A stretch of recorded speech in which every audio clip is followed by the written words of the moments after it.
ఈ రోజు మనం ఒక్క విషయం గుర్తుపెట్టుకోవాల్సిన అవసరం ఉంది. ఆర్య వయస్సులు కూడా ఒక్క నిమిషం మనం ఆలోచించాల్సిన అవసరం ఉంది. నేను చాలా సార్లు చెప్పాను, సమాజంలో కష్టపడి పని చేసేవారు, తెలివితేటలతో పనిచేసేవారు ఆర్య వయస్సులు. నీతి నిజాయితీగా వ్యాపారం చేస్తారు, తెల్లవారి నుంచి సాయంత్రం వరకు దీక్షగా పనిచేస్తారు.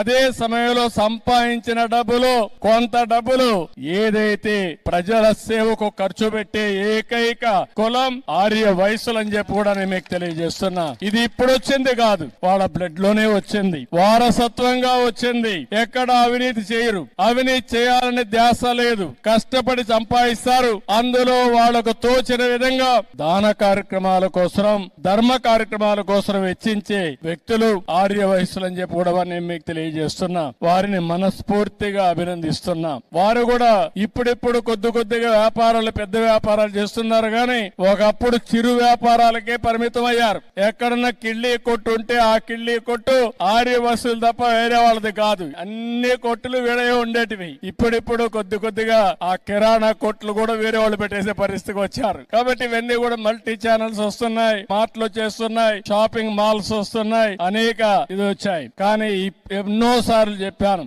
అందుకే ఆర్య వయసుల కోసం ఒక కార్పొరేషన్ పెట్టి మీ తెలివితేటలు ఉపయోగించి మిమ్మల్ని కూడా వ్యాపారస్తులుగా తయారు చేయాలని తెలుగుదేశం పార్టీ ముందుకు వచ్చామని చెప్పి కూడా నేను మీకు తెలియజేస్తున్నా. భవిష్యత్తులో ఇంకా ఎక్కువ చేస్తాం. కన్యక పరమేశ్వరి తల్లి మనకు అండగా ఉంటుంది. ఆ ఆశీస్సులు ఉంటాయి. తప్పకుండా మీ అందరికీ న్యాయం జరుగుతుంది.